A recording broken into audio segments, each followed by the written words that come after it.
ಕನ್ನಡ ಚಿತ್ರರಂಗದ ಬಹು ನಿರೀಕ್ಷಿತ ಚಿತ್ರಗಳು ಫೆಬ್ರವರಿ ತಿಂಗಳಲ್ಲಿ ಬಿಡುಗಡೆಗೆ ಸಿದ್ಧವಾಗಿರುವುದನ್ನ ಸುದ್ದಿ ಮಾಡಿವೆ. ದ್ವಾರಕೇಶ್ ನಿರ್ಮಾಣದ 50ನೇ ಚಿತ್ರ ಚೌಕಾತ್ ಚಿತ್ರ ಫೆಬ್ರವರಿ 3ರಂದು ಬಿಡುಗಡೆ ಸಿದ್ಧವಾಗಿದ್ರೆ, ಇನ್ನೊಂದು ಕಡೆ ಸರಿಯಾಗಿ ಫೆಬ್ರವರಿ 24ಕ್ಕೆ ಸುದೀಪ್ ಅಭಿನಯದ ಹೆಬ್ಬುಲಿ ಕೂಡ ಬಿಡುಗಡೆಯ ಸಂಭ್ರಮದಲ್ಲಿ ಇದೆ. ಈ ಎರಡು ಚಿತ್ರಗಳಲ್ಲಿ ಹಲವಾರು ವಿಶೇಷತೆಗಳಿವೆ. ಚೌಕಾತ್ ಚಿತ್ರದಲ್ಲಿ ವಿಜಯ ರಾಘವೇಂದ್ರ, ಪ್ರೇಮ್, ದಿಗಂತ್ ಮತ್ತು ಪ್ರಜ್ವಲ್ ಹೀರೋಗಳಾಗಿ ಅಭಿನಯಿಸಿದ್ದಾರೆ. ಅವರಿಗೆ ನಾಯಕಿಯರಾಗಿ ಪ್ರಿಯಾಮಣಿ, ಭಾವನಾ ಮೆನನ್, ದೀಪಾ ಸನ್ನಿಧು ನಟಿಸಿದ್ದಾರೆ. ಇನ್ನು ಎಸ್ ಕೃಷ್ಣ, ಸತ್ಯ ಹೆಗಡೆ, ಸುಧಾಕರ್ ರಾಜ್ ಹಾಗೂ ಶೇಖರ್ ಚಂದ್ರು ಮತ್ತು ಸಂತೋಷ್ ರಾಯ್ ಪಾತಾಜಿ ಒಂದೊಂದು ಎಪಿಸೋಡ್ಗಳನ್ನ ಚಿತ್ರೀಕರಣ ಮಾಡಿಕೊಂಡಿದ್ದಾರೆ. ಹೆಬ್ಬುಲಿ ಚಿತ್ರದಲ್ಲಿ ಅಮುಲ್ ಪೌಲ್ ನಾಯಕಿಯಾಗಿ ಕಾಣಿಸಿಕೊಂಡಿರುವ ಹೆಬ್ಬುಲಿ ಚಿತ್ರದಲ್ಲಿ ಕಬೀರ್ ಸಿಂಗ್ ದೋಹಾನ್, ರವಿ ಕಿಶನ್ ಮತ್ತು ರವಿಶಂಕರ್ ವಿಲನ್ ಪಾತ್ರಗಳಲ್ಲಿ ಮಿಂಚಿದ್ದಾರೆ. ಸುದೀಪ್ ಅವರು ಇದರಲ್ಲಿ ಕಮಾಂಡೋ ಆಗಿ ನಟಿಸಿದ್ದು, ಅವರ ಅಣ್ಣನಾಗಿ ರವಿಚಂದ್ರನ್ ಅವರು ಕಾಣಿಸುತ್ತಾರೆ. ಚಿತ್ರಕ್ಕೆ ಅರ್ಜುನ್ ಜನ್ಯ ಅವರ ಸಂಗೀತ ಸಂಯೋಜಿಸಿದ್ರೆ, ಕರುಣಾಕರನ್ ಅವರ ಛಾಯಾಗ್ರಹಣ ಕಾಣುತ್ತೇವೆ. ಹೆಬ್ಬುಲಿಗೆ ಕತೆ, ಚಿತ್ರಕಥೆ ಬರೆದು ನಿರ್ದೇಶಿಸಿರುವುದು ಎಸ್ ಕೃಷ್ಣ. ಈ ಚಿತ್ರವನ್ನ ರಘುನಾಥ್ ಮತ್ತು ಉಮಾಪತಿ ಜಂಟಿಯಾಗಿ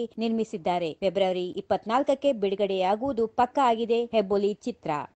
if you like this video, ಬೇಗ ಲೈಕ್ ಮಾಡಿ, ಕಾಮೆಂಟ್ ಮಾಡಿ, ಶೇರ್ ಮಾಡಿ ಹಾಗೂ ಯೋಯೋ ಟಿವಿ ಕನ್ನಡವನ್ನು ಸಬ್ಸ್ಕ್ರೈಬ್ ಮಾಡಿ.